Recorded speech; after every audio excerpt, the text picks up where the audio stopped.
Il y avait 5 matchs au programme de cette soirée de National League. On a vu des petits bijoux de but, des petits bijoux de passe, des gros arrêts également. Bref, tous les ingrédients pour réussir une soirée de hockey sur glace réussie. On va y revenir avec nos invités, Doug Boulanger, avec Fabien Guignard et avec Stéphane Rochette.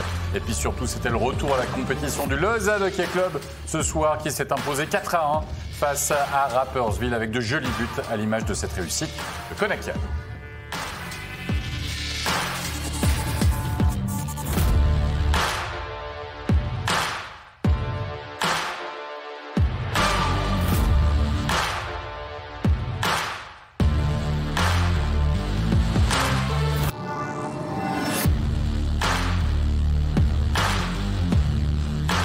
Facile.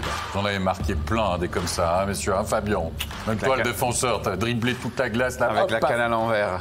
Avec la canne à l'envers en plus. Exact. Classique. Même si les cannes étaient un petit peu plus... Un peu lourde en bois, tu veux dire? Voilà, c'était ça. C'est pas le même style de canne, en effet. Messieurs, 5 matchs au programme. On l'a dit ce soir. On parlera également de plafond financier, puisqu'on en parle énormément dans la presse cette semaine. On va revenir là-dessus. Mais avant cela, on va commencer notre tour d'horizon des patinoires helvétiques avec le Bern Zurich. Quasiment un classiqueur du championnat. Et quoi qu'il en soit, on attendait une réaction du CP Bern après la défaite dans le derby de Seringen face à Fribourg-Gotteron. Et c'est Wüttrich qui récupérait sa place dans la cage bernoise, et Wüttrich qui va tout de suite sentir, on va dire, le souffle de Lâche dans sa nuque, Doug, pour l'ouverture du score. Ah oui, Ryan Lâche qui a fait une belle interception puis qui a pris Wüttrich à contre-pied, très bien mise. Donc en freinant en plus, il l'a décalé, magnifique. Là, quand tu es le gardien, tu te dis que la soirée va être longue quand même, monsieur. Ah, c'était mal parti. Quand tu te prends le premier but comme ça, en général, c'est compliqué. La réaction bernoise avec Inti Pestoni sur cette assise de Tristan à Chervet, avec Moran qui a... Mauvaise relance de Moran, c'est moins qu'on puisse dire. Il a tenté de mettre le puck là, entre la canne et les patins du joueur. Ça a atterri directement sur la canne de Chervet. On appelle ça un turnover, complété par Pestoni, qui est quasiment, je dirais, ces temps, le meilleur attaquant de Berne. Oui, un partout, mine de rien, après 20 minutes de jeu. Bernay dans le match, face à une grosse cylindrée, face à Zurich, qui va même prendre l'avantage en deuxième période, à 5 contre 3. Les Bernois qui ne vont pas manquer l'aubaine avec Simon Moser. Et regardez la passe de Jeffrey. Fabien, on va avoir ton avis là-dessus. Parce qu'il cherche exactement à faire ça, Dustin Jeffrey. On le connaît, Dustin Jeffrey, c'est pas un joueur qui peut jouer sur sa vitesse de moins en moins. Par contre, il a un sens du jeu... bien au-delà de la moyenne, et qui arrive à mettre ses coéquipiers en valeur. C'est magnifique ce qu'il a fait. Moi, je me pose la question, j'aimerais avoir un entraîneur de gardien pour m'expliquer le déplacement de Weber qui s'est retrouvé à 1 mètre à côté de la cage. Il a peut-être un peu trop anticipé, puis il a loupé le poteau pour s'arrêter. Quoi qu'il en soit, c'est 2 partout avec Prassel, Diem et Ridley à l'assist pour l'égalisation. Wüttrich qui a mal paru sur la séquence parce qu'il avait perdu l'équilibre, puis il a laissé une cage béante devant lui. C'est Prassel qui a été l'heureux élu sur la séquence. Et là, Stéphane aimerait bien entendre l'entraîneur des gardiens sur la séquence de Wüttrich. Il s'est encoublé un peu au départ. C'est comme si son patin avait accroché dans la glace. C'est Wüttrich qui est très talentueux. On dit beaucoup de bien. C'est le futur Tosio de Berne. Mais il connaît des moments un peu plus compliqués. Il a nettement moins réussite dans ses derniers départs. Là. Ça tourne un petit peu moins bien pour lui. Je pense que les équipes ont aussi commencé à faire de la vidéo sur lui. Ça devient un petit peu plus compliqué. Quoi qu'il en soit, Berne loupe un peu le coche dans cette deuxième période après avoir mené 2-1. Et en troisième période, ça va devenir très compliqué puisque Zurich va finalement passer l'épaule en supériorité numérique. Le 3-2, on va retrouver un certain Lâche avec une partie de flipper un peu là devant la cage là. Je crois qu'il y a un poteau, ensuite ça va revenir, un arrêt du gardien. Bref, quand ça veut pas, avec un joli cross-check au passage de reste sur cette action. On voit au début de l'action, tu as tous les Noirs qui masquent leur propre gardien. Les Blancs remettent de la pression, mais quand le tir part, tu as tous les joueurs bernois qui masquent leur propre gardien, puis les Zurichois qui se sont écartés. C'est un petit peu dommage pour les Bernois défensivement, là, c'est... Juste essayer d'écarter la vision obstruée de leur gardien, essayer de s'écarter pour lui donner le maximum de visibilité possible. Ouais, surtout que Wüttrich, là, il fait l'arrêt, quoi. Il y a le poteau, il revient, il fait l'arrêt, etc. Mais ça ne sera pas suffisant. Le 4-2 signé par l'inévitable André Ghetto. Un petit one-timer comme on les aime, Steph. Ouais, exactement. La circulation de rondelle a été... Regardez le mouvement technique de Noro qui absorbe cette rondelle-là, qui la donne presque à une touche. Il la tire sur réception d'André Ghetto. Là, ça, c'est un autre niveau. Regardez. Boum. À la Kikimote, à la Grégory Hoffman, c'est nos snipers du championnat qui sont capables de réaliser ce genre de geste. C'est le meilleur pointeur du championnat, André Ghetto, tout simplement. Le 5-2. Rautiainen, je vais y arriver. Rautiainen. Ça, c'est l'étranger de Getse, hein, faut-il le rappeler, qui vient renforcer là, en l'absence notamment complètement de laissé Kruger seul et d'Euro. Complètement laissé seul. Puis, Mais là, encore une fois, j'aimerais avoir l'entraîneur de gardien, moi. Je ne connais pas son poteau. Ça va être au premier poteau, encore une fois. Ouais. Il y a eu beaucoup de goals du côté rapproché ce soir. Ouais. Temps mort de Berne avec une petite réaction quand même, parce que Colin Garber va réduire le score, on le voit. Le temps mort pris par l'entraîneur bernois avec les matchs qui se suivent et se ressemblent un peu quand même du côté du CP Berne qui a beaucoup de difficultés pour faire un gros match durant 60 minutes de jeu, même si là on l'a dit, Colin Garber qui va redonner espoir. Il y a 7 minutes 46 quand même dans le match. 2 buts, tout reste possible finalement. Oui, c'était le 3-5. Colin Gerber qui a plongé derrière, son allié l'a échappé. Puis beau petit goal, là, il l'a bien senti là-dessus. Bon tir du poignet que le gardien Weber a échappé dans sa cage. Et puis Guérin qui va marquer le 6-3, le but de la sécurité en supériorité numérique. Victoire de Zurich. Attendu face à la lanterne rouge du championnat. Et du côté de Berne, on parle d'un possible départ de Ted Britton. Vous savez que le marché des transferts s'arrête au 1er mars, en tout cas en Suisse pour les joueurs étrangers, me semble-t-il, au 15 février pour les joueurs suisses. Puis on parle d'un éventuel retour, pourquoi pas, de Sven Berchi à Berne. Ça se discutait depuis un moment dans les coulisses. J'ai entendu ça depuis un petit moment que Sven Berchi a des contacts à gauche, à droite. Est-ce qu'il va revenir à Berne? On sait qu'il est... c'est un gars de Langenthal, il vient du canton de Berne. Et je ne suis pas étonné. Je pense que pour lui, en Amérique du Nord, ça va être très, très compliqué. Il a eu des commotions, il a de la peine à revenir, il avait été renvoyé en AHL. Et je pense qu'une suite de carrière, un peu comme André Ghetto, une suite de carrière ici pourrait être envisageable pour lui. C'est possible. C'est ce qui se disait dans les... Dans les coulisses. Dans les coulisses. On va dire ça. On va y retourner dans les coulisses, justement, de la Post Finance Arena pour écouter une réaction à la suite de cette défaite du CP Berne. On va écouter la réaction de Tristan Chervet. Tristan Chervet, on a l'impression que Berne n'était vraiment pas très loin d'aller chercher une victoire. 2-2 après 2 tiers, et puis ensuite, un peu d'indiscipline. Comment vous analysez cette partie? Je pense que vous avez raison. 40 minutes, on est dans le match, on tient bien avec. Et voilà, dernier tiers... les pénalités qui nous font mal, 2 goals qu'on prend en infériorité numérique. Et après, on essaie de pousser. Et voilà, je veux dire, une bonne équipe, continue à jouer solide. Et à la fin, c'est 3 points qu'on perd. Pourtant, on voit quand même un CP Berne qui a envie de se battre, qui met de l'intensité dans son match et qui est pas très loin, en fait. Qu'est-ce qui manque pour que ce déclic se fasse et que votre saison commence vraiment? Écoutez, je pense que voilà, c'est dans ces situations-là que voilà, on se dit que on veut vraiment se battre pour chaque petit millimètre. Je pense que c'est dans cette situation-là qu'on a besoin de ça. L'ambiance d'équipe, elle est vraiment bien. On essaie de se pousser. Je veux dire, voilà, c'est pas évident. Des matchs que tu es proche et à la fin, c'est 3 points qui partent toujours. Mais voilà, je veux dire, il n'y a pas d'excuse. Quand la vie tourne, on continue, on travaille dur et maintenant on est dans une situation où c'est l'inverse et on va continuer, on y croit et on va essayer d'aller chercher le tournant. Merci Tristan. Merci bien. Ils vont avoir une fin de saison dantesque, de CP Berne au niveau du calendrier. Rappelez-vous, c'est l'équipe qui a le plus de matchs en retard avec Lausanne à récupérer. Et, il reste un petit mois pour faire des transferts. Moi je pense, Stéphane, franchement, il faut y aller là, il faut aller prendre des renforts là. Écoutez, est-ce que ça vaut la peine d'investir cette année, dans cette année de COVID, en sachant pas si on va aller au bout? On espère, j'imagine qu'on va aller au bout. Est-ce que ça vaut vraiment la peine? Sven Berchi, s'il revient, c'est probablement pour finir la saison et pour les années à venir, avec une sérieuse option. Puis si tout à coup il repart, ce sera un 5e étranger en plus. N'oubliez pas cette règle-là, là. Évidemment, si tout à coup il repart de l'autre côté. Et est-ce que ça vaut vraiment la peine? Jusqu'à maintenant, le message de Berne, c'est on laisse aller le bateau. C'est une année comme ça, on ne veut pas perdre d'argent, on ne veut pas investir. Si Britton repart, Berchi arrive, Berchi va quand même un certain investissement, à mon avis. Là. Est-ce que ça vaut la peine d'aller pousser pour aller grappiller quelques points pour chercher la 9e, 10e place pour essayer de créer la surprise? Je ne sais rien.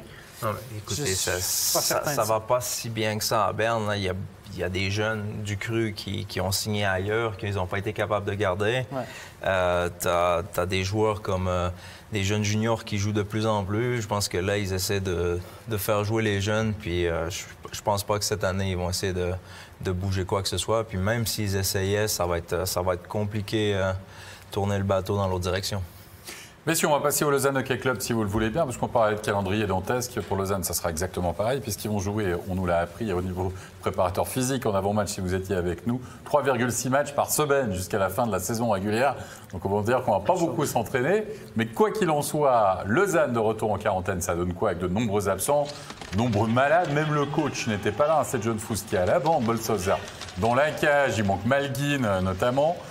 Et c'est le retour de Charles Hudon. Voilà, vous savez quasiment tout. Quoi qu'il en soit, Lausanne va ouvrir le score. Le seul but de ses 20 premières minutes de jeu, Fabien. 1-0 Grossman. Et c'est là où Rapperswil a certainement manqué le coche lors des 20 premières minutes. Lausanne a eu de la difficulté à se mettre dans son match après une longue pause. Et puis, ils ont eu des bonnes occasions à la première période. Ils ont été meilleurs que Lausanne, ce qui est presque normal, on a envie de dire. Et, sur le but, là, on voit il y a eu un mouvement entre Keinins et Grossman à la ligne bleue. Manque de couverture des joueurs de Rapperswil qui ont laissé Grossman partir dans le dos et qui peut prendre leur bon. J'ai envie de dire que Lausanne est peut-être bien payé en effet en sortant de ses 20 premières minutes de jeu, mais va beaucoup mieux jouer lors de la deuxième période. Stéphane nous l'a rappelé du reste pendant ses analyses avec preuve à l'appui et surtout des jolis buts avec cette passe superbe de Hudon pour Froidevaux comme à la parade. Froidevaux qui marque beaucoup, hein? C'est ton mine de rien. Tu trouves le chemin des filles. Oui, son 5e point, je pense, en 16 matchs. Peut-être pas oublier le deuxième assist, normalement, qui devrait être donné à être au jeune du CRI, Mathias Memeto. Vraiment un beau goal et une belle première présence en Ligue nationale. Et Kodaker, c'est évidemment notre but, notre image de la soirée. Ça, c'est un but superbe qui montre qu'il y a un peu plus, peut-être, Stéphane, de talent dans les rangs lausannois ce soir. Ouais, c'est le talent qui a fait la différence. La passe de Frick était magnifique. Le geste technique de Conacher aussi, la finition est là. Donc, ce qui manquait à la finition du côté de Rapperswil, on l'avait du côté de Lausanne. Quelques passes lumineuses, quelques jeux très intelligents, et ça a fait toute la différence. Et franchement, à 3-0 après 40 minutes de jeu, on ne voyait pas vraiment les hommes de Tomlinson revenir dans cette partie. C'est même Lausanne qui va marquer le 4e au 3e tiers par le jeune Memeto. On l'a vu à la passe, on va le voir cette fois-ci à la conclusion avec un cadeau offert à Hudon. Et hop, ce puck qui revient, il ne se pose pas de questions, Memeto, et goal! Ce qui est drôle là-dessus, c'est que c'est sa deuxième présence. À sa première présence, il a fait 43 secondes. Il a eu l'assist, le deuxième assist sur le but de Froidevaux. Et là, il rentre sur la glace, 4 secondes. Il arrive du banc, là, il reçoit la passe, il marque. Donc 47 secondes, 2 présences en Ligue nationale, 2 points, 1 but, 1 assist. Un record, ça. C'est le record, c'est pas possible. Ça. Ben, c'est certain. Là, 2 points, 47 secondes, 2 présences, c'est incroyable. Voilà, donc on en reparlera un petit peu plus tard, mais c'est un Doug l'a coaché, je l'ai coaché aussi. C'est un gars qui est dans le mouvement junior que tu as connu aussi, Fabien, qui a une histoire un petit peu particulière. Ça fait plaisir quand même de voir là. OK, on va reparler d'ici quelques instants, vous l'avez compris. Peut-être qu'il fera partie de nos étoiles, j'en sais rien, mais avant cela, on va voir quand même la réduction du score de Rapperswil. J'ai envie de dire, Fabien, qui est anecdotique. Ça prive juste Bolsauser d'un blanchissage alors qu'il a fait un excellent match. Il a fait vraiment un gros match. Il a fait des arrêts clés, des arrêts propres. Et c'est juste un petit peu décevant pour lui après un match pareil de ne pas pouvoir sortir avec un magnifique 0 pointé. C'est aussi ça, hein, l'assurance à Lausanne. Bolsauser, cette année, il est incroyable. Il est incroyable. On a 2 gardiens qui ont la valeur de numéro 1 dans cette ligue. Il n'y a pas beaucoup d'équipes qui peuvent se targuer de ça. Il a fait face à 40 tirs. C'est ça. Quand même, Rapperswil, 40 tirs au but. Il a fait des très bons arrêts. Puis des fois, je trouve qu'il rend des arrêts difficiles. Ils ont l'air faciles. Il les rend plus simples. Moi, Bolsauser fait une saison exceptionnelle. Mais je ne suis pas sûr qu'il ait le charisme d'un gardien numéro 1. Je pense qu'il a son rôle de gardien numéro 2, enfin, on va dire 1,5 cette année. Ouais. Mais je pense que ce rôle lui va à la perfection. Je ne suis pas sûr que Bolsauser arrive vraiment à tenir sur une saison complète le rôle de numéro 1. C'est la pression qui va avec aussi. C'est que mon avis, mais je pense que son rôle lui va à la perfection. Il le fait très, très bien. Mais il a quoi, une dizaine de départs, je crois, cette saison? Ouais, puis il a perdu une fois, je crois qu'il a... Oui, c'est ça. Non, mais c'est impressionnant. Je pense que si tu prends le gardien numéro 2, je ne suis pas sûr qu'il y en ait un qui a autant de... Non. Puis je pense que pour Tobias Stéphane, qui a l'habitude... Pendant toutes ces années, on a dit que c'était un gardien de saison régulière puis pas de play-off, mais ces années-là, il gardait 45 matchs par année, 46, 47, 48, même 49. Donc là, cette année, il va peut-être en faire 30, 35, si on va jusqu'au bout. Ce qui va peut-être lui permettre d'avoir des playoffs, d'être plus en forme, parce qu'il prend de l'âge, hein, Tobias. Là, il est toujours aussi fit qu'il était, hein, parce qu'il est épais comme une feuille de papier. Mais c'est un gars qui, peut-être, soutenu par Boltzhauser, peut-être ça va y enlever aussi de la pression dans les playoffs. Donc, une autre statistique intéressante pour montrer que Rapperswil n'était pas largué ce soir, 27 tirs bloqués par Lausanne, 40 tirs cadrés par Rapperswil, quand même. Et comme on l'a dit, un bon gardien, un petit peu de talent à l'attaque, l'affaire est belle. Tu parles de talent à l'attaque, Yves Marquet à son retour. Il a été aussi omniprésent dans le jeu lausannois. On va écouter Charles Hudon à l'interview. Charles Hudon, bonne victoire, pas belle victoire, mais bonne victoire ce soir du Lausanne Hockey Club, compte tenu des circonstances contre cette équipe de Rapperswil. Oui, c'est sûr. On est revenu d'un long congé, ça fait beaucoup longtemps qu'on n'avait pas joué un match, donc je pense que de plus en plus que le match avançait, de plus en plus on était meilleur. Donc, Boaty nous a gardé dans le match tout au long de la partie, donc ça nous a aidé, puis ça nous a donné la confiance. C'est surtout sur le talent individuel que vous avez gagné cette rencontre aujourd'hui. On essaie, c'est sûr, comme je te dis, ça fait longtemps qu'on n'avait pas joué. C'est difficile de retrouver le pace tout de suite d'un match. Donc, surtout pour ma part, ça faisait quasiment un mois et demi que je n'avais pas joué. Donc, ça fait juste du bien d'être de retour. Puis, je pense que ça va mieux les prochains matchs. Vous allez aligner 5 matchs en 7 jours maintenant. Il faudra retrouver et surtout garder les énergies. Oui, c'est sûr, certain. C'est un gros calendrier qui s'en vient pour nous. Donc, il faut juste garder focus et être en forme à chaque match.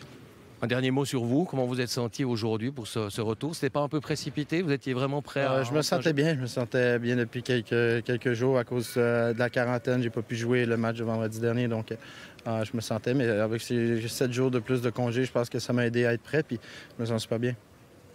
Merci. Merci. Ras-le-bol des jours de congé du côté du Lausanne Hockey Club. Vous l'avez compris. Messieurs, on va marquer une pause dans cette soirée de National League pour évoquer notre thématique de la soirée. On va revenir sur les futures réformes, évidemment, de la National League. Et ça, en parlant cette fois-ci du plafond financier. Parce que Denis Vaucher, le patron justement de cette National League SA, a évoqué dans la presse et dans la NZZ un plafond salarial qui pourrait être, messieurs, de 10 millions de francs. On parle de 9-10 millions de francs. Est-ce qu'on a mis un point d'interrogation? Est-ce que c'est plausible, Stéphane? Est-ce qu'on pourrait arriver à cette somme-là? Moi, je pense facilement. Je vais vous expliquer pourquoi. Écoutez, pas plus tard que cette semaine, dans le Journal du Jura, il y avait un excellent article où Daniel Villard, il n'a juste pas mentionné le nom des clubs, mais il a dit c'est pas compliqué. En 2018-2019, il y a 2 ans, puis on sait que ça a pris l'ascenseur, là, les salaires. En 2018-2019, les salaires, l'équipe qui avait la moins haute la masse salariale, c'était 5 millions. La plus haute, c'était 12 millions et demi. Et il a dit c'est pas compliqué, il y a 4 équipes qui sont proches, très, très proches du 12 millions et demi. Il y avait 4 équipes. Il y en a 5 qui étaient à peu près au milieu et il y en a 3 qui étaient tout en bas. Donc, mettez les noms où vous voulez. Là, c'est pas dur à compter. Vous savez à peu près les équipes qui ont les plus gros budgets. C'est il y a 2 ans. Donc, ça veut dire que si vous comptez que Lausanne, il y a 2 ans, n'était probablement pas dans ceux du haut, puis ça a largement monté. Fribourg s'en vient avec des moyens supérieurs, avec des ambitions, ça va monter aussi. On peut imaginer que la moitié des équipes vont être largement au-dessus de 10 millions. En tout cas, je pense qu'on peut parler de 12, 13, 14... Donc, est-ce qu'on va mettre un plafond à 10? Est-ce que ces équipes-là vont accepter un plafond à 10 pour sauver de l'argent et faire des profits? Parce qu'on ne va pas vendre moins de billets, puis on ne va pas baisser le prix des billets, etc. Est-ce qu'on va opter pour le 10 millions avec un maximum de profit, quitte à ce qu'il y ait énormément de compétition autour du 10 millions? Parce que là, les équipes du milieu vont être dans leur zone de confort et ceux du haut vont baisser. Donc là, il va y avoir énormément d'équipes. Là, il va y avoir beaucoup plus de parité et on va s'arracher les joueurs de façon différente. Est-ce que les équipes vont choisir les profits ou la compétition sur la glace? C'est la question à laquelle ils devront répondre, à mon avis. Oh mais Doug, Fabien, est-ce que finalement, les grosses cylindrées, qui étaient déjà 2 ans derrière, comme le dit Stéphane, parce qu'apparemment, il y avait 4 équipes qui étaient au-dessus de ces 10 millions, est-ce qu'elles auront vraiment envie que le plafond salarial, est-ce que ça serait vraiment leur avantage qu'il soit à 10, justement? C'est la question qu'on peut se poser. Moi, je pense que la question n'est pas là du tout. Donc, de mon côté, mon avis, c'est que là, aujourd'hui, il n'y a pas personne qui met le doigt sur les clubs veulent faire de l'argent. Donc, la seule proposition en ce moment qu'on a entendue, c'est que c'est les joueurs qui vont devoir payer puis réduire leur salaire, dont vient l'idée des nombres de joueurs étrangers et tout ce qui se passe autour de ça. Mais concrètement, les clubs veulent faire de l'argent, ils veulent avoir des moyens de gagner leur vie avec le hockey, puis c'est là que ça se joue. Après, par où ils vont passer, comment ils vont faire passer la pilule, j'ai hâte de voir comment ça va se régler. Mais si on met un plafond finalement, Fabien, à 10 millions, ce qui serait à 30% justement de moins qu'à peu près 2018-2019 pour les gros cylindrés du championnat, est-ce que ça favoriserait pas justement l'emploi des jeunes en se disant on va devoir faire des économies sur certains salaires, est-ce qu'on va pas devoir forcer finalement les jeunes à plus jouer, être plus utilisés si on met le plafond assez bas? Ton avis? Ça serait une des possibilités qui serait, moi je pense, la bienvenue en Suisse. Aujourd'hui, on sait que tous les clubs se plaignent parce qu'il y a trop de salaires. Mais il y a trop de salaires. En même temps, ceux qui se plaignent parce que les salaires sont trop hauts, c'est ceux qui ont payé le plus. Puis en faisant un calcul rapide, 10 millions, tu as 25 joueurs dans ton contingent. C'est quand même 400 000, en moyenne 400 000 par joueur. Je pense qu'aujourd'hui, il faut aussi voir la réalité en face. C'est qu'on a une situation économique qui est quand même relativement compliquée. Ça pourrait permettre de mettre des jeunes là à la place. Peut-être avoir des cadres un peu moins importants que prendre 28 joueurs sous contrat qui à mon avis, ne sert à rien.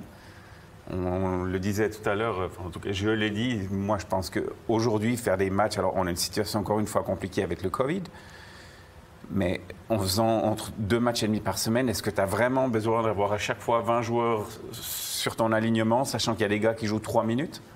Est-ce que ça a vraiment du sens? Donc moi, je pense un petit peu diminuer déjà le nombre de joueurs dans les effectifs. Ça, ce serait le premier point pour baisser un peu la salariale, utiliser en effet des jeunes qui coûteraient de facto moins cher. Moi, j'aimerais encore vous entendre sur un point parce qu'on a parlé là du prix du plafond, hein, mais on parle aussi du plancher. Pourquoi mettre un plancher salarial qui, lui, serait dur, c'est-à-dire non négociable, entre guillemets? Ce serait un espèce de quoi? De droit d'entrée à la National League? C'est un peu ça, Steph? C'est un peu le minimum que vous êtes capable de payer. Si vous voulez accéder à la National League, vous devez montrer un budget suffisant pour payer au moins la moitié du plafond salarial. Ce qui est normal, ça protège aussi les joueurs. Non, mais attends, je comprends pas là. Tu me parles de budget ou tu me parles de masse salariale? La moitié de la masse salariale. Si la masse salariale maximum est de 10 millions, alors que l'équipe qui accédera à cette ligue devra pouvoir assumer au moins 5 millions de salaire. C'est un peu l'objectif. Mais moi, je reviens sur les joueurs que tu as mentionnés. Juste mentionner aux gens qu'en NHL, il y a 23 joueurs sur la masse salariale, il y en a 18 sur la feuille de match. L'autre truc que j'aimerais mentionner aussi, c'est qu'on parle en Suisse d'un soft cap. Un hard cap, en NHL, c'est un hard cap. Tu ne peux pas dépasser. Tu ne peux pas dépasser. Il y en a qui arrivent à 300 000 francs près sur 82 millions. Un soft cap, ça veut dire que les équipes, mettons qu'on mettrait un soft cap à 10 millions, l'équipe qui dépasse de 1 million aurait une pénalité, par exemple, de 50 du million supplémentaire. Donc, s'ils dépassent 1 million de plus, ils doivent donner 500 000 dans un fonds. Et moi, je pense que c'est un plafond salarial, mais ce n'est pas un vrai plafond salarial, parce que je pense que ça peut accentuer le clivage entre les très riches et les moyennement riches. Parce que ceux qui sont très riches, on les connaît, ils pourront se permettre de dépasser pour faire le petit extra à la fin. Et je pense que ça peut permettre aux très riches avoir encore la coche qu'ils ont depuis des années. Et ça, c'est dangereux, à mon avis. Ce soft cap-là, moi, j'ai des doutes sur le résultat final. Puis aujourd'hui, je suis entièrement d'accord avec Steph, ce qu'il dit, mais on a la spéculation. Là, le gros problème du marché en ce moment, c'est qu'on spécule.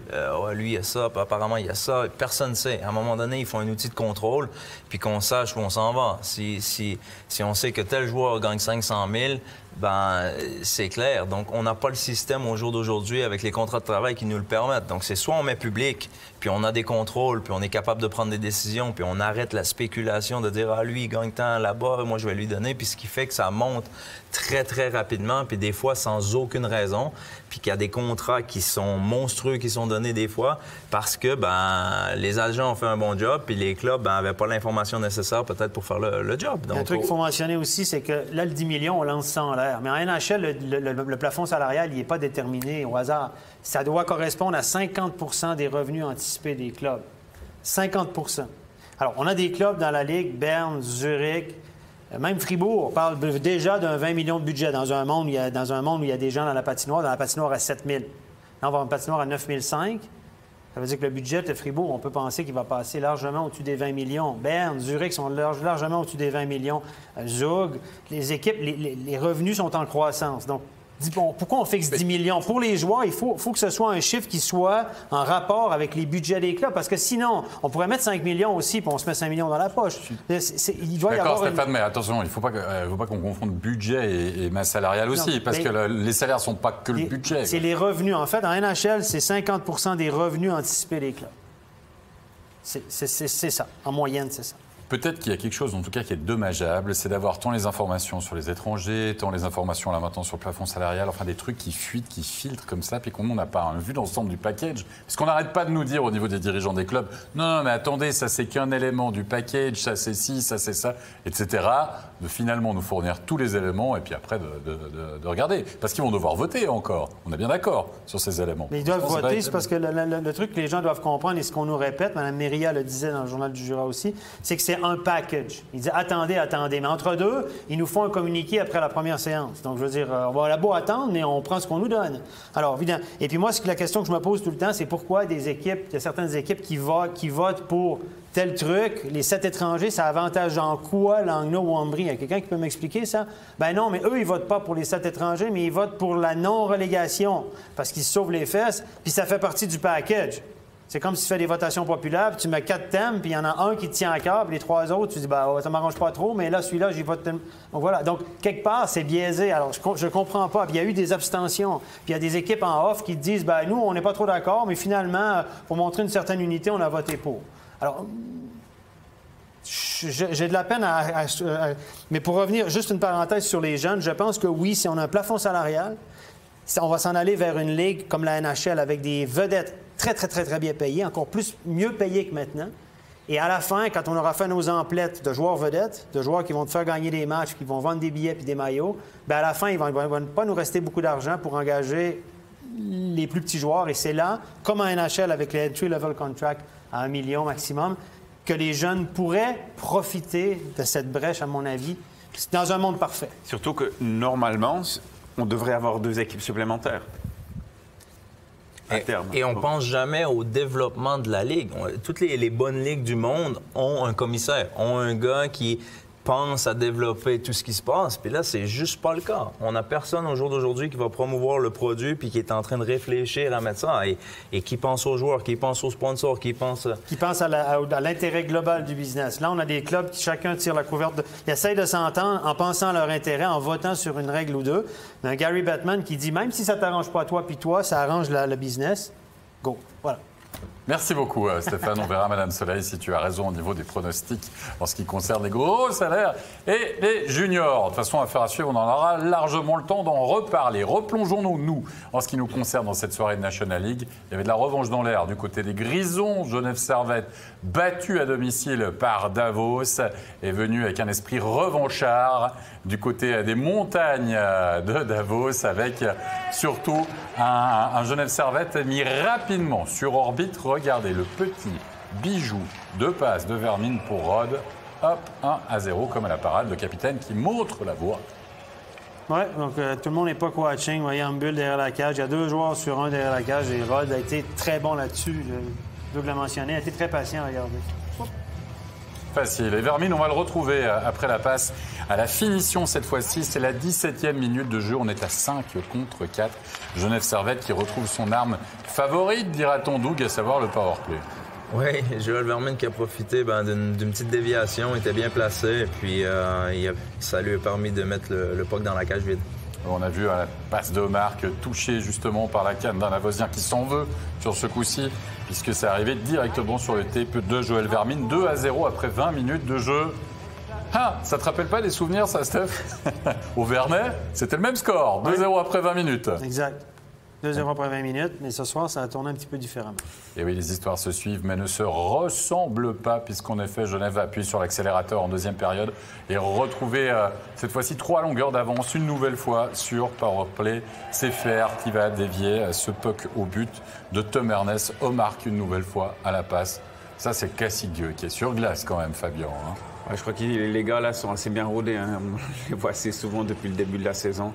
C'est des jeux qui sont préparés et magnifiquement exécutés. Oui, avec la présence du grand gabarit. On n'arrive quasiment pas à le bouger quand il est installé devant la cage. Et puis Winnick qui va marquer le 4e pour Genève Servette avec ce rebond de la jambière accordé par Eschliman. Mais c'est ce qu'on cherchait à faire, Doug, du côté de Genève.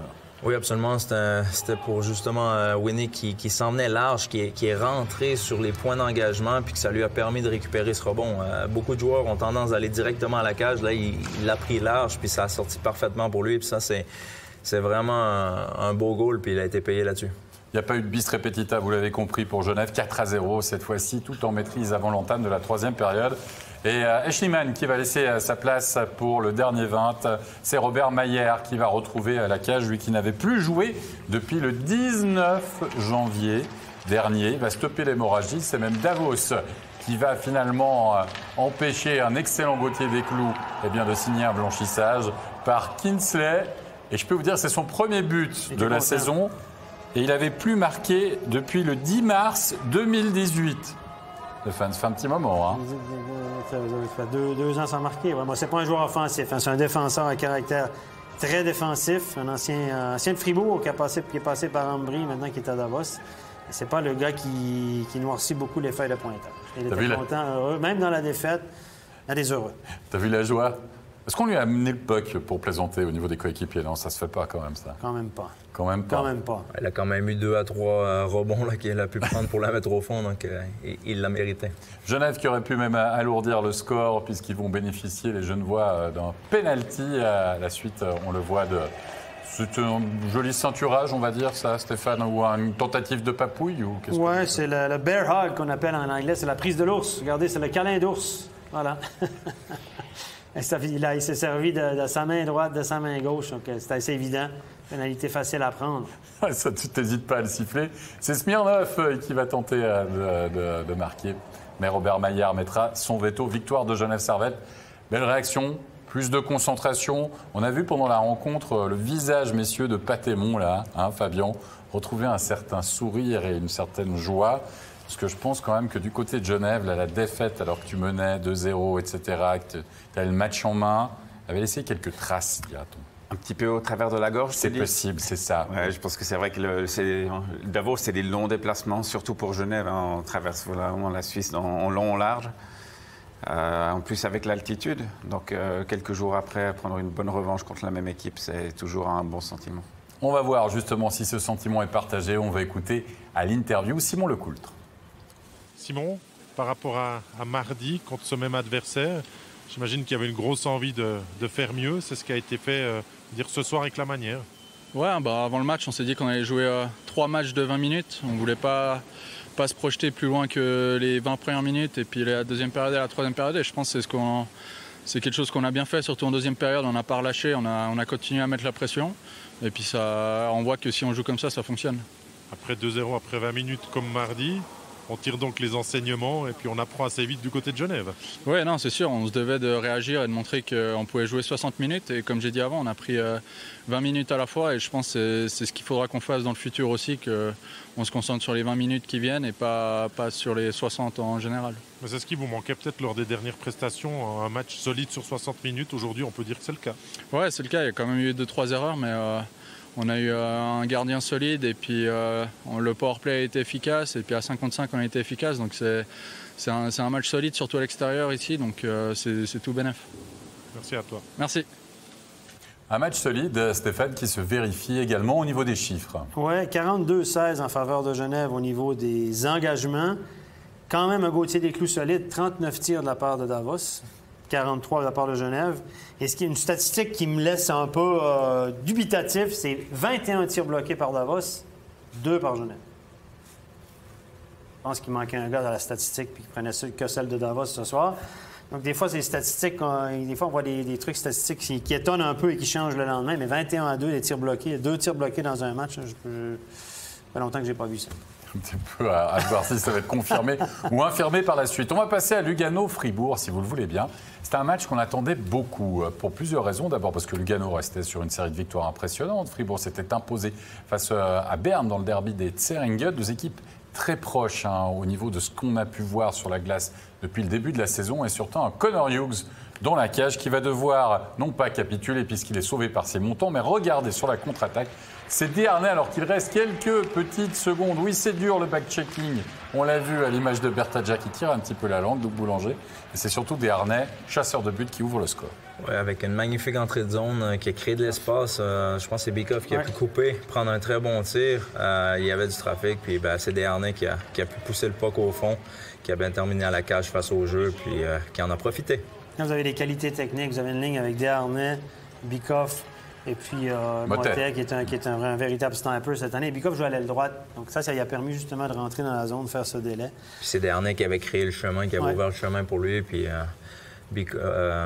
André a pu prendre la ligne du milieu pour pouvoir prendre un bon tir de qualité. Messieurs, on va se rendre en deuxième période avec l'égalisation du HC Lugano, qui en supériorité numérique ce soir va être quasiment intransigeant. Regardez, on est en fin de punition, mais là, le gardien fribourgeois qui était, on va dire qu'il avait déserté sa cage. Un petit peu lent sur le déplacement. C'est sympa. Pas le but le plus difficile de sa carrière. Burgler fait un excellent job là, à faire la feinte de tir puis qui envoie une transversale magnifique. Le gardien était gelé. Moi, je vous trouve gentil que le gardien parce que là, il a fait vraiment un déplacement du sud vers le nord alors qu'il aurait dû faire un déplacement est-ouest. Oui, mais pourquoi il a fait...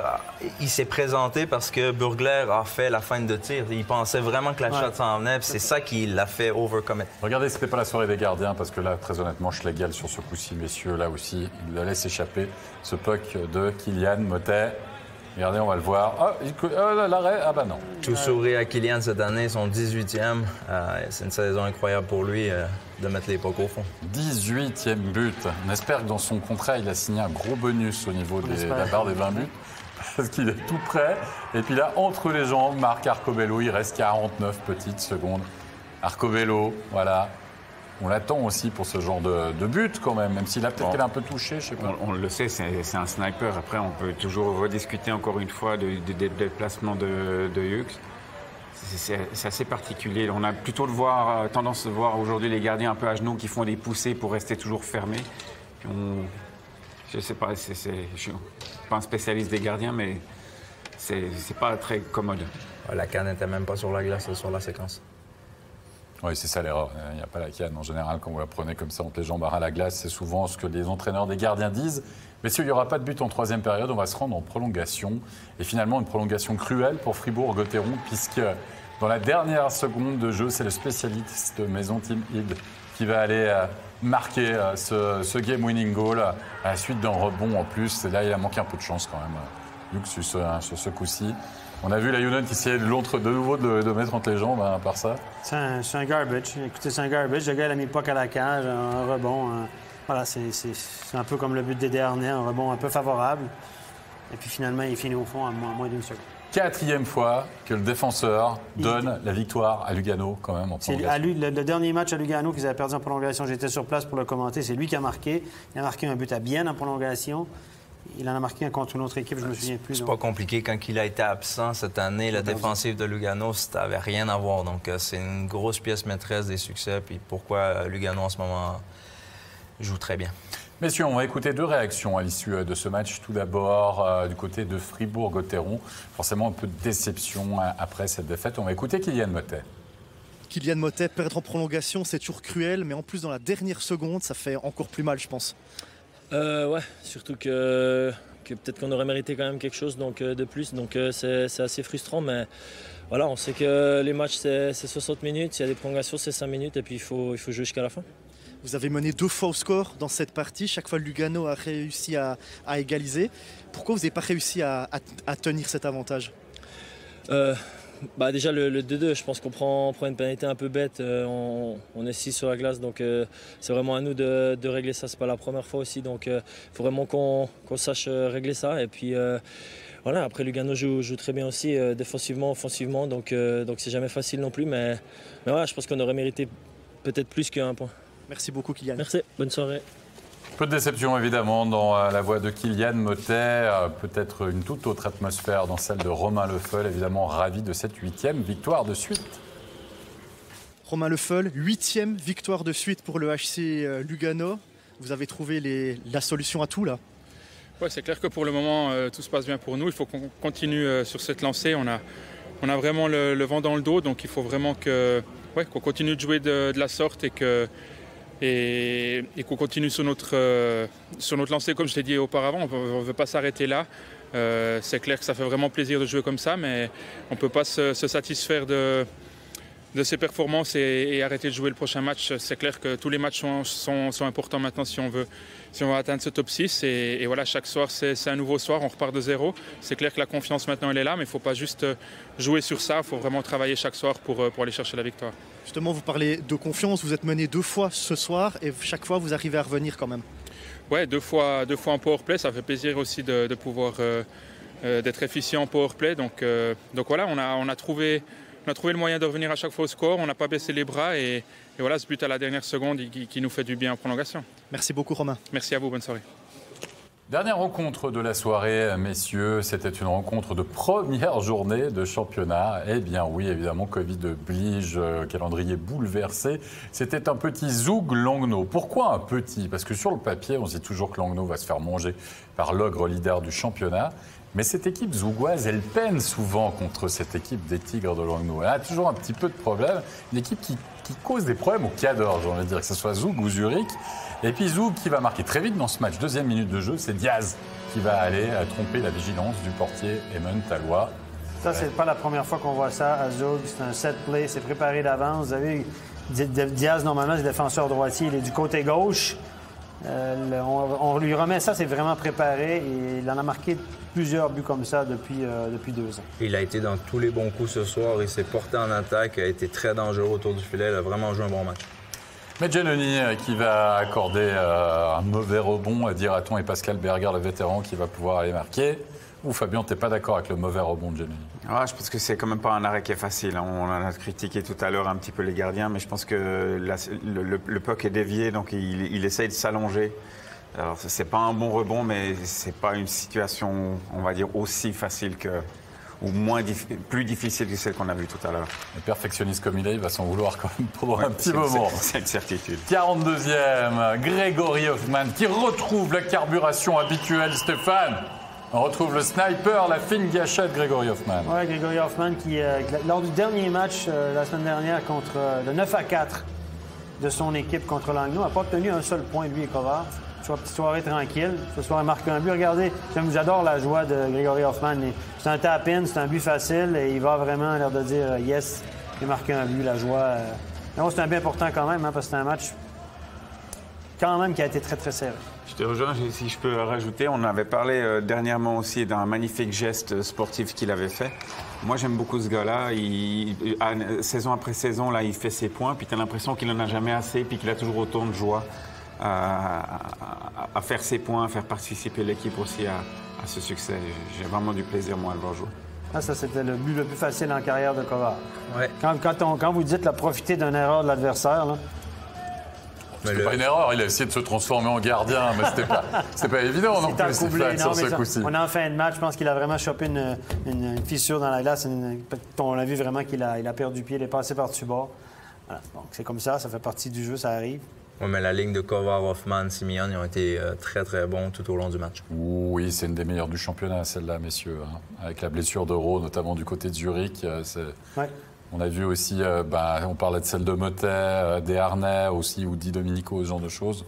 Il y a quand même du lourd cette saison, on va dire ça. Alors, il se marque des buts, on en parlait ce soir. Il se marque beaucoup de buts, les tirs sont en augmentation. Beaucoup d'équipes jouent un style beaucoup plus offensif. Il se marque beaucoup de buts, il y a des revirements, toutes sortes de trucs. Est-ce que ça a rapport au fait qu'il n'y a pas de gens dans les gradins? On discutait que... On peut faire moins d'erreurs. Des marqueurs de 50 points, on en avait combien par saison? Là, cette année, je pense qu'on va passer la dizaine. On va avoir des gars qui vont réussir à atteindre le plateau plus facilement que les autres années. Avec que 30 matchs disputés. C'est vous dire en plus l'exploit. Non, on plaisante. Non, il y en a plusieurs qui sont au-dessus d'un point par match. C'est juste. Messieurs, il est temps de passer aux 3 étoiles de la soirée.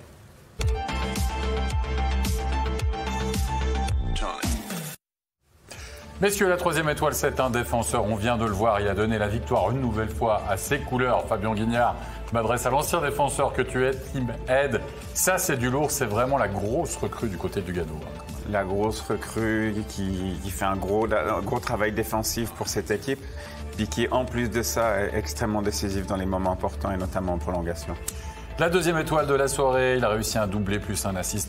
Ryan Lash, qu'on est venu chercher en cours de saison du côté de Zurich. Il ne faudrait pas oublier parce que c'est un certain Pio Souter qui est parti outre-Atlantique. On s'est dit, oh là là, la grosse perte pour Zurich. On a l'air d'avoir là aussi trouvé une bonne pioche, n'est-ce pas, Doug? Oui, il fait le job, il a marqué des beaux goals aujourd'hui, donc dont son premier où il avait intercepté puis il a battu d'une habile manière Philippe Wüthrich. Et la première étoile, on a décidé ce soir de l'offrir à Mathias Méméto parce que c'est le recordman du point le plus rapide peut-être dans notre championnat. Enfin, quoi qu'il en soit, de quoi 2 points en 47 secondes, c'est ça? 2 points en 47 secondes. Un but, un assist. La première présence, 43 secondes. Il fait une passe sur le but de Froidevaux. Deuxième présence, il rentre sur la glace. 4 secondes après, sur un puck de Hudon, prenne Lucarne. Donc 47 secondes, 2 points. Ensuite, il a rejoué 2 minutes. Donc 2 minutes 40 de jeu, un but, un assist. Et moi puis Doug, c'était un peu un choix personnel parce que, bon, c'est un jeune qui avait une histoire très, très particulière, qui a été pris en charge au XL à Lausanne par un certain Jean-Marc Gerber qui avait pas mal de problèmes personnels. Et je pense qu'il n'avait pas eu le hockey, le garçon, ça aurait été un peu plus compliqué. Mais au lieu de ça, c'est un petit gars qui, grâce au hockey, grâce à l'encadrement du Lausanne Hockey Club et de Jean-Marc Gerber qui s'occupe des pensionnaires, bien, ce petit gars-là, il arrive à quelque chose puis il va peut-être être professionnel dans le hockey. Il est en train de finir un apprentissage aussi. Donc, je te donne un exemple de bouée de sauvetage que peut être le sport de temps en temps. Ça, vous avez un bon exemple. Puis pour les gens qui, à la maison, ils ne se rendent pas compte un petit peu du niveau, c'est un joueur cette année qui joue overage en junior élite, mais il aurait clairement le niveau, les capacités de jouer en Swiss League. Je ne serais pas surpris que quelqu'un se l'attache avec une licence B avant le 15 février, mais c'est un petit gars qui, malgré tout, a un paquet de skills. Maintenant, pour moi, il n'y a plus d'affaires à jouer en junior. Cette année, c'était un peu parce qu'il avait nulle part d'autre à aller puis il pouvait le faire en overage. Mais ça, c'est un des soucis que je vois aussi du côté de notre formation qui c'est pas normal. Il ne faut pas oublier qu'il y a des championnats qui se sont arrêtés aussi dans les ligues plus basses que la Swiss League. Ce genre de truc, il y a beaucoup moins de débouchés aussi, notamment avec l'arrêt de la MySports League. Messieurs, on va, et merci bien sûr pour tout ça, ce bel hommage, entre guillemets, pour ces 2 points de Méméto ce soir. Allez, on va récapituler les résultats de cette soirée, des 5 matchs, bien sûr, avec des fortunes diverses pour les clubs romans. Mais avant cela, rappelons que Zug s'est imposé 3-1 face à Langnau, la victoire de Zurich face à Berne 6-3, le succès, on l'a vu la dernière seconde de la prolongation de Lugano face à Fribourg, Genève Servette qui prend sa revanche face à Davos 4-1 et même score pour Lausanne pour son retour à la compétition 4-1 face à Rapperswil. C'est facile, les 4 premiers au classement, les 5 premiers même, ont gagné. Ça se creuse encore un petit peu plus au niveau du gap. Genève Servette qui revient à un petit point de Davos à la 7e place. On retrouve Bienne 8e. Et puis à Ambry, 6 points d'avance sur Langnau avec 3 matchs en moins. C'est vraiment dur pour Langnau et pour Berne, même si le club bernois a beaucoup de matchs en retard. On joue également en Swiss League. Les résultats des 2 rencontres, Winterthur s'est imposé à l'arraché face au Ticino Rocket 4-3. Et puis Ajoie, tranquillement, qui continue son marathon en s'imposant face à Zug Academy. Ajoie toujours 2e à 5 unités de Cloton, 4 matchs en moins. On retrouve Langenthal 3e, Sierre 4e, Chaux-de-Fonds 7e et Viège 8e. Ça, c'est pour le réel. On va passer maintenant à l'E-National League, puisque jeudi sur MySports Pro, vous avez pu suivre la rencontre entre Lugano et Bienne, et Lugano qui s'est imposé, notamment sur le score de 4-3. Ça a été très serré dans cette partie de National League. Et cette dernière réussite, signée du virtuel Komarek, n'aura servi à rien. Bienne qui s'incline face à ce HC Lugano. On va récapituler les résultats de cette 7e journée avec la grosse info. C'est la première défaite après prolongation du Lausanne Hockey Club face à Genève Servette 4-3. Le succès de Fribourg-Gotteron face à Rapperswil 5-3. La défaite, on l'a dit, de Bienne face à Lugano 4-3. Au niveau du classement, Lausanne reste toujours leader avec 3 points d'avance sur les ZSC Lions. On retrouve Fribourg 4e, Genève 6e et Bienne 9e. Voilà, vous savez tout. On va remercier nos invités du soir. Merci Fabien, merci Doug. Merci Stéphane, on se retrouve bien sûr pour un studio la semaine prochaine. Ouais. Mais il y a du hockey sur glace dimanche avec 2 rencontres notamment très intéressantes pour nous. Romans Fribourg qui va affronter Bienne et Lausanne qui va affronter Ambry du côté de la Valachia. Merci à toute l'équipe technique pour l'excellente réalisation de cette émission. Portez-vous bien, prenez soin de vous. Bye bye.